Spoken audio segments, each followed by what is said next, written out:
Out of there, yesterday the Prime Minister announced a 20 lakh crore rupee economic stimulus package, and today the Finance Minister began to come out with some of the details.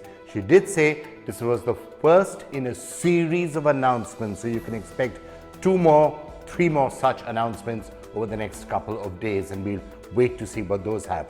Today's announcements were largely centered around MSMEs. And remember, we've been saying this for a while, micro enterprises, small enterprises are really facing a lot of stress and a lot of liquidity pressure. So that was the first thing that she actually addressed to some extent today, along with some measures for power discom companies and real estate and a few small changes around tax. Other big measures still awaited, of course, like direct transfers to the poor, or what's happening about getting spending power, purchasing power into people's hands, and what happened to those big bang reforms. But presumably, those will come in the next few days. But here's a look at what the Finance Minister actually announced today.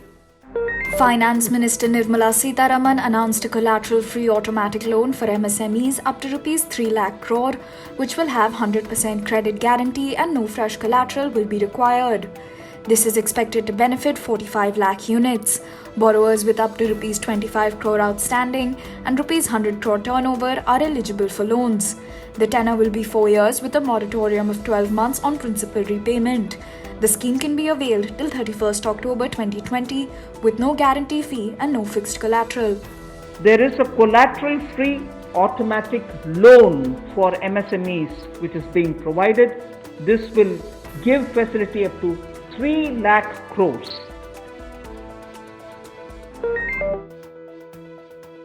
In a major move to benefit several businesses in the country, the centre has decided to review the definition of micro, small and medium enterprises and announced increase of investment limits. As per the new changes, businesses with investment of less than 1 crore rupees and turnover of 5 crore rupees would be classified as micro enterprises. Under the existing criteria, a company with investment of less than 25 lakh rupees in the manufacturing sector and less than 10 lakh rupees in the services sector were considered micro enterprises. That investment limit which defined an MSME is being revised upwards. So you can be a slightly more larger invested company, but you're still going to be considered only as an MSME. In her opening note, Finance Minister Nirmala Sitharaman listed sectors that will receive government's focused attention. In this Atmanirbhar Bharat, our focus therefore would be on those factors of production which are land, labour, liquidity and law. In a much-needed relief for the taxpayer, the income tax return filing deadline for financial year 2019-2020 has been extended to November 30th, 2020 from July 31st, 2020. Then the due date of all income tax returns for the year 2019-2020 are now being extended from 31st July 2020 and 31st October 2020 to 30th November 2020. The statutory PF contribution by employers and employees has been reduced from 12 to 10% for a period of 3 months.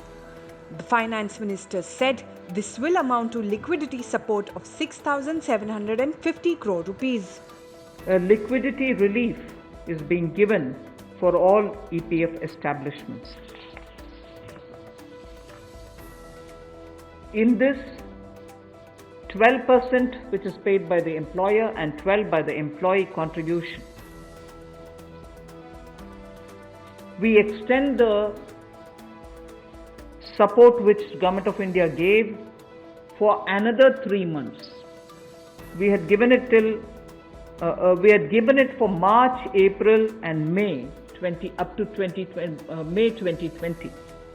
The payments were made into their eligible accounts by Government of India for March, April and May. Nearly 3.6 lakh establishments benefited from this.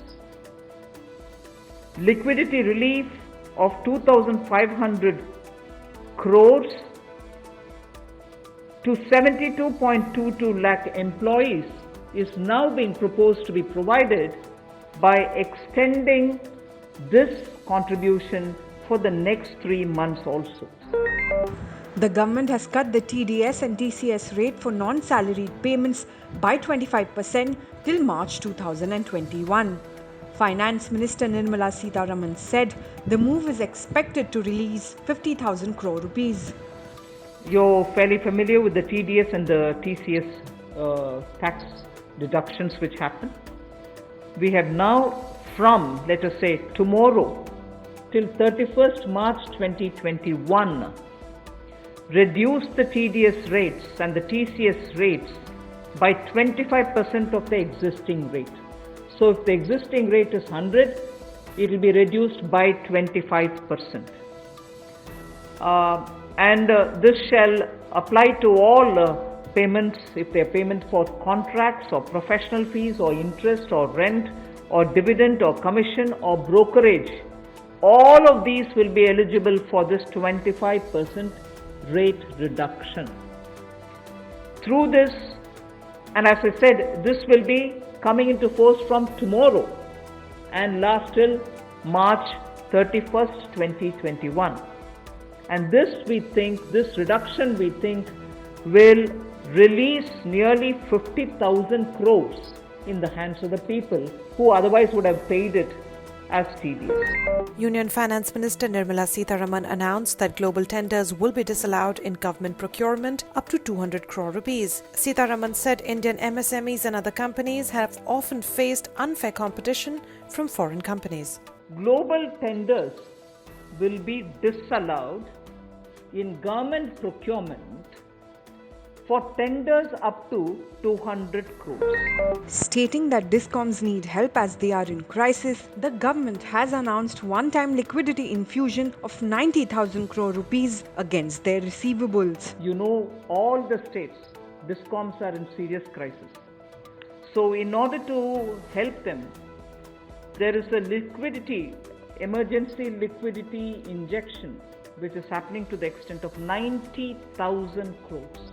So we are now making a provision, a one-time provision for PFCs and RECs to infuse that money into the Discoms against their receivables, and who in turn, this will be done with the state issuing guarantees. The guarantee, the amount which is being infused on guarantees being given by states.